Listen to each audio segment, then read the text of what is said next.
E para concluir a nossa lista de exercícios, né, vamos aqui resolver a questão 6, que diz o seguinte: seja f de x em y e a e b dois conjuntos de y. Mostre que a imagem inversa de A união B é igual à imagem inversa de A união à imagem inversa de B. E que se A está contido em B, então a imagem inversa de A está contida na imagem inversa de B. Bem, pela definição de imagem inversa, a gente tem que a imagem inversa do conjunto A vão ser os elementos de x, tais que a imagem desses elementos pertence a A. Vamos fazer aqui um diagrama para mostrar como é que isso realmente acontece, né? Então, tem aqui um conjunto x, um conjunto y e uma função que vai de x em y. Então, digamos, eu tenho aqui o conjunto A, ele pertence a y. Que é o conjunto A. E o conjunto FA-1 de A, ele pertence a X.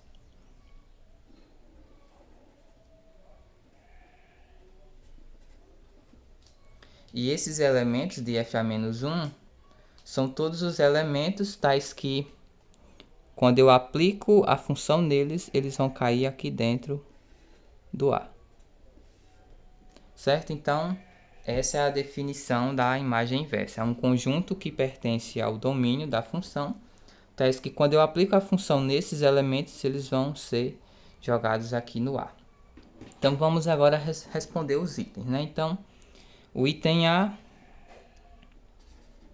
tenho que mostrar que vale essa igualdade. Para mostrar que vale a igualdade, basta eu mostrar que o elemento desse conjunto está contido nesse e o vice-versa, né? Mas aqui eu posso usar o se somente se. Já que eu estou falando de igualdade, eu posso usar o se somente se, né? Então, seja x um elemento da imagem inversa de A união B. Então, pela definição aqui, se x pertence a esse conjunto, se somente se f de x pertence ao conjunto A união B. Tá bom? Então, um elemento vai pertencer à imagem inversa do conjunto A união B, se somente se a função aplicada nesse elemento pertence ao conjunto A união B. Mas isso acontece se somente se, né, pela definição de união, f de x pertence a A ou f de x pertence a B. Certo? Mas, de novo, pela definição da imagem inversa, né? Isso acontece se e somente se o x pertence a FA-1 de A ou o x pertence a FA-1 de B.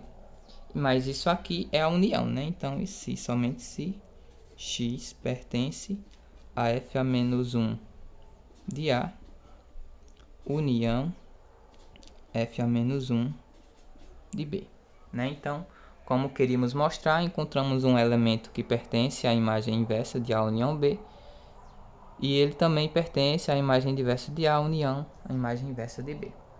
Então, provamos assim o item A. E o item B, né? O item B diz o seguinte: se A está contido em B, mostrar que a imagem inversa de A está contida na imagem inversa de B. Então, vamos pegar um elemento pertencente à imagem inversa de A.